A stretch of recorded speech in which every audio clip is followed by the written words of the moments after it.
আমি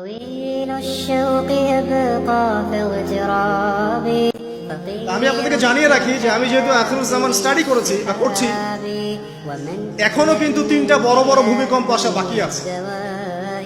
নবী করিম সাল্লাল্লাহু আলাইহি ওয়াসাল্লাম একদিন মসজিদের সামনে দিয়ে যাচ্ছেন, সাহাবীরা ভিতরে বসে আছে। সাহাবীরা কোন একটা বিষয়ে কথোপকথন করছেন। নবী করিম সাল্লাল্লাহু আলাইহি ওয়াসাল্লাম জিজ্ঞাসা করলেন, তোমরা কি নিয়ে কথাবার্তা বলছো? সাহাবীরা বললেন যে আমরা কিয়ামতের আলামতগুলো নিয়ে কথা বলছি।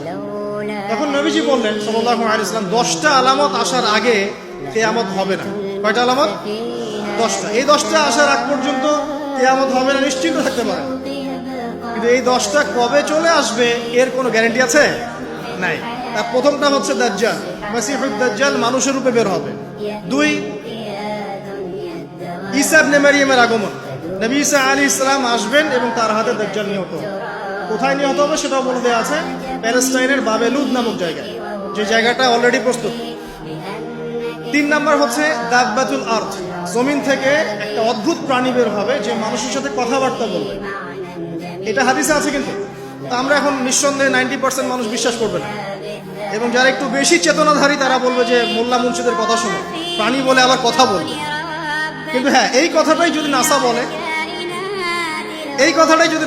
যে হ্যাঁ একটা প্রাণী আছে পৃথিবীর গভীরে, সে অচিরেই বের হবে এবং কথা বলবে, দেখবেন সবাই বিশ্বাস করছে।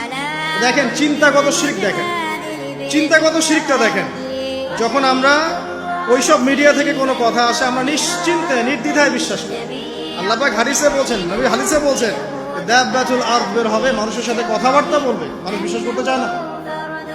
আর কি? ধোঁয়া।